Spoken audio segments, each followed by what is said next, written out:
കോഴിക്കോട് കുറ്റിക്കാട്ടൂരിൽ തീപിടുത്തം. മാലിന്യ കൂമ്പാരത്തിനാണ് തീപിടിച്ചത്. ഫയർഫോഴ്സ് എത്തി തീയണയ്ക്കാനുള്ള ശ്രമം തുടങ്ങി. സമീർ സി മുഹമ്മദ് ചേരുന്നുണ്ട് കൂടുതൽ വിശദാംശങ്ങളുമായി. സമീർ, നിലവിലെ സാഹചര്യം എന്താണ്? മറ്റു വിശദാംശങ്ങൾ. കീർത്തന, കുറ്റിക്കാട്ടൂരിൽ ആണിക്കുഴിക്കരയിലാണ് വലിയ രീതിയിലുള്ള തീപിടുത്തം ഉണ്ടായിരിക്കുന്നത്. മാലിന്യ കൂമ്പാരത്തിനാണ് തീപിടിച്ചിരിക്കുന്നത്. ഇതിനോട് ചേർന്ന് മാലിന്യ സംഭരണ ഗോഡൌൺ പ്രവർത്തിക്കുന്നുണ്ട്. അതിന്റെ ഭാഗമായിട്ടുള്ള ഏരിയയിലാണ് ഇപ്പോൾ ഈ തീപിടുത്തം ഉണ്ടായിരിക്കുന്നത്. ഫയർഫോഴ്സ് സംഘം ഇവിടെ എത്തി തീയണക്കാനുള്ള ശ്രമങ്ങൾ ആരംഭിച്ചിട്ടുണ്ട്. വെള്ളിമാട് കുന്ന് ഫയർ സ്റ്റേഷനിൽ നിന്ന് 2 യൂണിറ്റുകളും അതുപോലെ തന്നെ മീഞ്ചന്ത ബീച്ച് ഫയർഫോഴ്സിന്റെ യൂണിറ്റുകളായിക്കൊണ്ട് 2 ഉൾപ്പെടെ 4 ഫയർ എഞ്ചിനുകളാണ് ഇവിടെ എത്തിയിട്ടുള്ളത്. തീയണക്കാനുള്ള ശ്രമങ്ങൾ തുടരുകയാണ്. പക്ഷേ ഈ ഭാഗത്ത് നല്ല ശക്തമായ രീതിയിലുള്ള കാറ്റുകൂടെ ഉണ്ടാകുന്ന ഒരു സാഹചര്യമുണ്ട്. അതിനാൽ തന്നെ തീ ആളിപ്പടരുകയാണ്.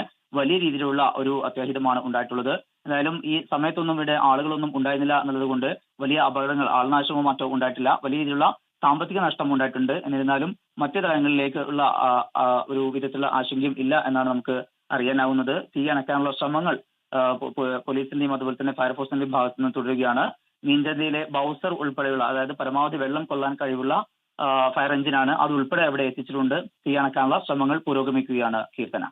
ശരി, കോഴിക്കോട് കുറ്റിക്കാട്ടൂരിലാണ് മാലിന്യ കൂമ്പാരത്തിന് തീപിടിച്ചത്. ഫയർഫോഴ്സ് എത്തി തീ അണയ്ക്കാനുള്ള ശ്രമം പുരോഗമിക്കുകയാണ്.